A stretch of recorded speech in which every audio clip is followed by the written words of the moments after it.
आउज़ुबिल्लाहिमिनश्शैतानिर्रजीम बिस्मिल्लाहिर्रहमानिर्रहीम। भगवत गीता के कंटेंट पर बात करें इससे पहले एक विषय पर बात करना ज़रूरी है। यदि हम पुराणों का अध्ययन करें तो साफ है कि कृष्ण के समय के लोगों ने कृष्ण को वैसे नहीं पहचाना जैसा कि पहचानने का हक था। हो सकता है कि आप कहें कि ऐसा कैसे संभव है, जब आज लाखों करोड़ों लोग उनको अवतार मानते हैं, तो ये कैसे संभव है कि कृष्ण के समय के लोग उनके इस रोल को नहीं पहचान रहे थे। हकीकत यह है कि कृष्ण के समय में उनके पद पर आने का अर्थ था एक खास प्रकार की जीवन शैली को अपनाना, आध्यात्मिकता यानी रूहानियत के मार्ग पर चलना, सत्य और इंसाफ के प्रति निष्ठा और सच्चे सनातन धर्म की सही समझ के साथ उनके मार्ग को अपनाना, बिना किसी दुनियावी लगाव या अलगाव के, अटैचमेंट या डिटैचमेंट के, लाभ या हानि की चिंता किए बिना केवल और केवल एक परम ईश्वर के लिए अपने कर्मों को सुपुर्द करना। ये इतना आसान होता तो उस समय के बड़े नामवर गुरु कृष्ण से लड़ने ही क्यों आ जाते। उन्हें पता था कृष्ण के मार्ग को अपनाने का मतलब था धर्म के नाम पर उनकी तमाम दुकानदारी का बंद हो जाना। धर्म के नाम पर जो कुछ रस्में करने के लिए समाज में उनकी बड़ी इज्जत थी और उनका रुतबा दबदबा था, कृष्ण तो बाहरी रस्मों से कटकर अंदर से अपनी आत्मा को परमात्मा से जोड़ने की बात कर रहे थे। इसमें उनका क्या रोल रह जाता। यही लोग तो थे जो कभी मशहूर करवाते थे कि फला राजा को फला देवता ने अस्त्र शस्त्र दिए ताकि पब्लिक कभी राजा के खिलाफ बगावत करने की न सोचे और आंखें मूंदे राजा की तमाम हरकतें देखती रहे, क्योंकि पब्लिक के मन में देवताओं की इज्जत और डर था। यदि कोई युवती आकर कहती कि फला देवता जंगल में उस पर फिदा हो गए और उन्होंने उसके साथ रिश्ता बनाया, तो यही तो थे जो उसकी हाँ में हाँ मिलाकर उसके पैदा होने वाले पुत्र को रिस्पेक्टेबिलिटी दे दिया करते थे। कृष्ण के नजदीक आम लोग हों या फिर राजा, गरीब हो या अमीर, सबके लिए बेहतरी का मार्ग ये था कि उनकी आत्मा की पाकीज़गी का क्या लेवल है, विशेषकर तब जब आत्मा जिस्म को छोड़े, यानी जब इंसान की मौत हो। फिर इससे क्या फर्क पड़ता था कि किसने कितना बड़ा अनुष्ठान किया और कितना सारा तेल अग्नि को समर्पित किया। आम आदमी भी ब्राह्मण और क्षत्रिय के बराबर था और उसे एक परम ईश्वर में इतना विश्वास रखना था कि तमाम भौतिक मैटेरियलिस्टिक वस्तुएं नगण्य हो जाएं। उसे अपने आचरण और स्वभाव को सुधारना था और ऐसा करने के बाद समाज से बुराई दूर करने के लिए काम करना था, भले ही इसका अर्थ दुनियावी नुकसान उठाना हो, यहाँ तक कि इस राह में मौत ही क्यों ना आ जाए। यही तो कृष्ण अर्जुन से कहते हैं कि तुम मार दो या मर जाओ, इस पथ पर रहते हुए दोनों ही हालतों में तुम्हारे लिए बेहतरी है। चूंकि कृष्ण के अनुसार जिस्म का कोई अधिक महत्व नहीं था।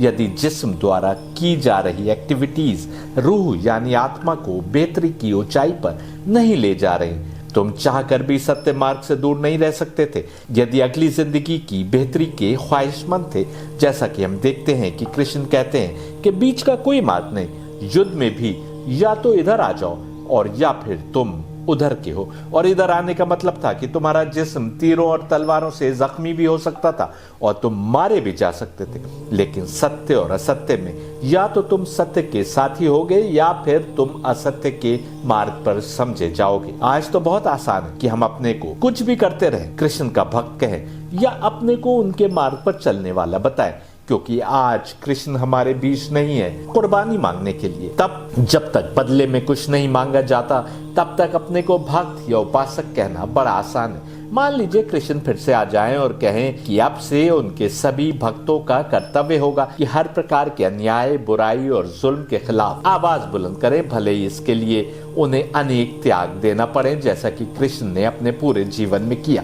यदि कृष्ण कहें कि केवल जायज तरीके से कमाई आमदनी ही तुम्हारे लिए जायज है, तो फिर कितने लोग कृष्ण के साथ खड़े दिखाई देंगे। मान लीजिए कि कृष्ण कहें कि अपनी आत्मा के उत्थान में लग जाओ और बाहरी रस्म रिवाज निभाने से ज्यादा जरूरी है कि तुम तमाम काम परमात्मा की याद दिल में बसाकर करो, तो कितने ही बाबा लोग जिनके आगे उनके भक्त बहुत कुछ समर्पित कर देते हैं, अपने भक्तों को अवतार के विरुद्ध ही खड़ा कर देंगे, जैसा कि महाभारत के समय में हुआ भी।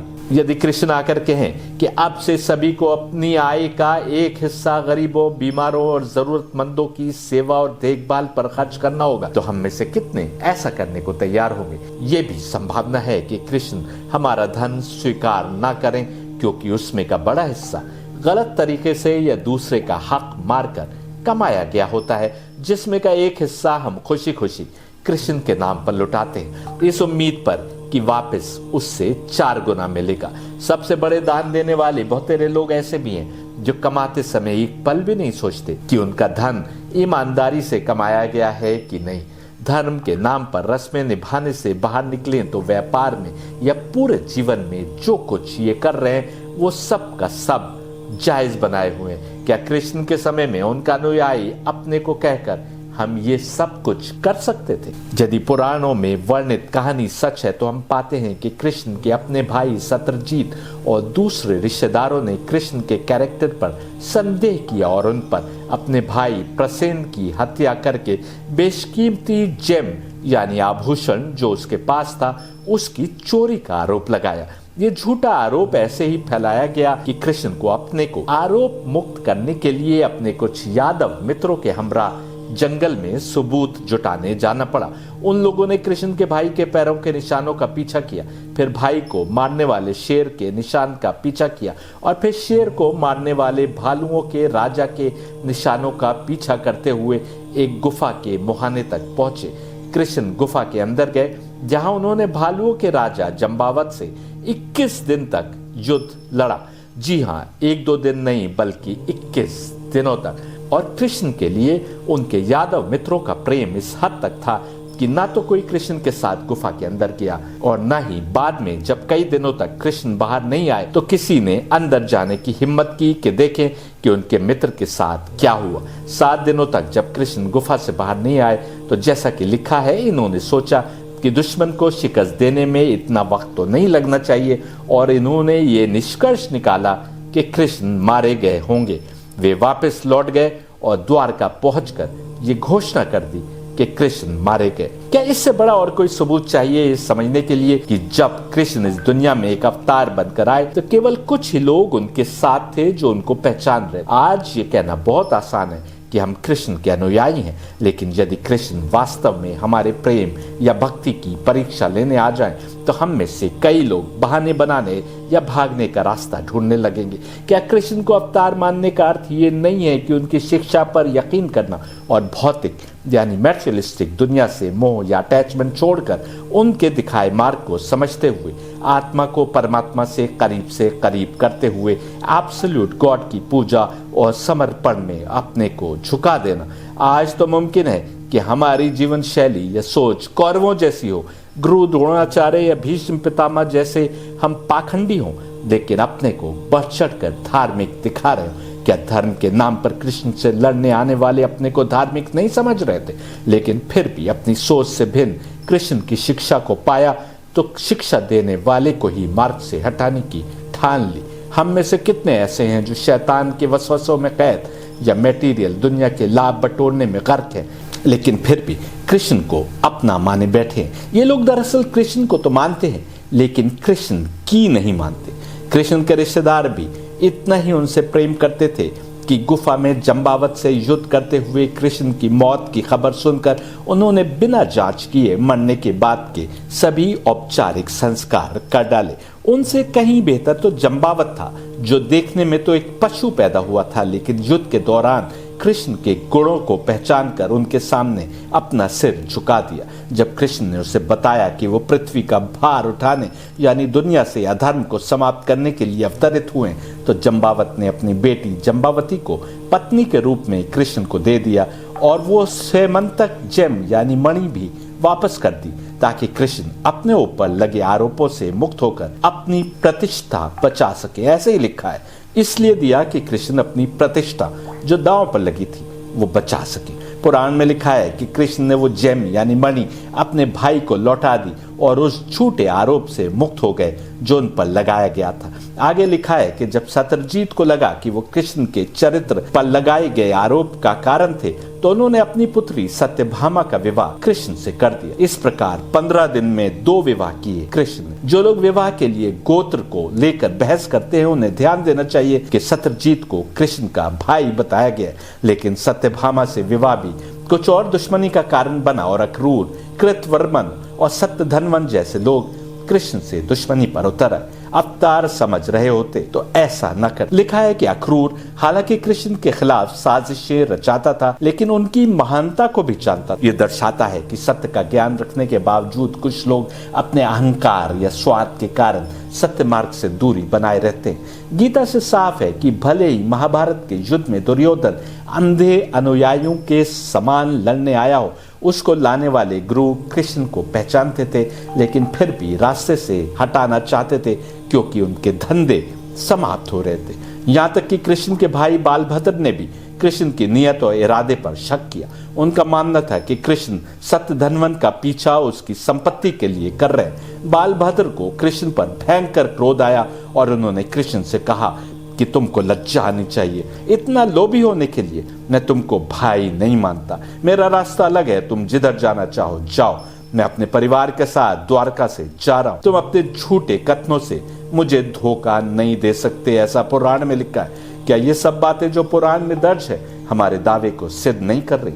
ध्यान देने की बात यह है कि जहां गीता में आत्मा और परमात्मा के बीच के रिश्ते और हमारे क्रिएशन के मार्ग की संपूर्ण समझ मौजूद है, पुराणों में वर्णित कृष्ण के जीवन की घटनाएं कभी कभी तो उनके व्यक्तित्व को और छोटा करके दिखाती हैं।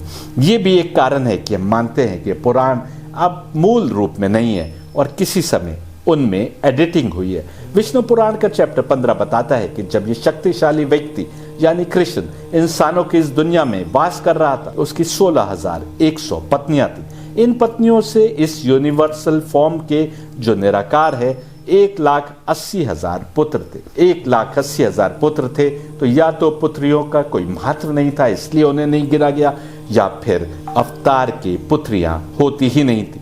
क्या ये आपकी अकल पर बैठता है? ये लोग कृष्ण को अलौकिक सुपरमैन साबित करने पर तुले हैं ताकि उन्हें उनकी जीवन शैली का पालन ना करना पड़े। यदि विष्णु पुराण में केवल पत्नियों का वर्णन होता और पुत्रों की बात ना की गई होती तो हम मान लेते, जैसा कि कहा जाता है कि क्योंकि एक राजा के मरने के बाद उसकी 16,000 या 16,100 पत्नियों ने अपने को कृष्ण के आगे समर्पित कर दिया था, इसलिए उनकी इतनी सारी पत्नियों की बात होती है।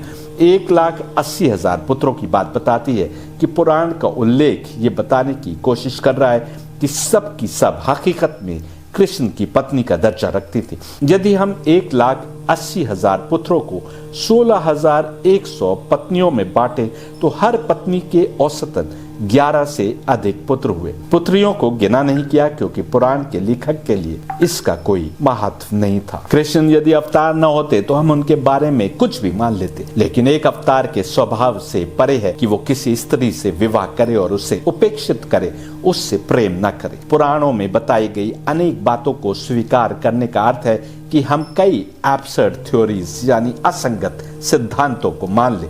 यदि कृष्ण को अपनी 16,100 पत्नियों में से हर एक के साथ वर्ष में केवल 10 मिनट ही बिताने होते तो उनको प्रतिदिन 45 पत्नियों के साथ 10-10 मिनट बिताने होते।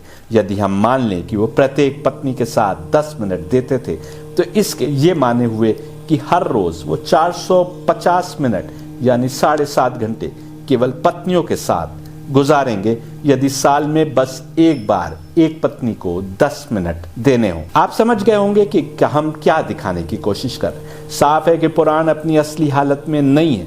पुराण की चिंता किए बिना गीता को समझने की कोशिश कीजिए।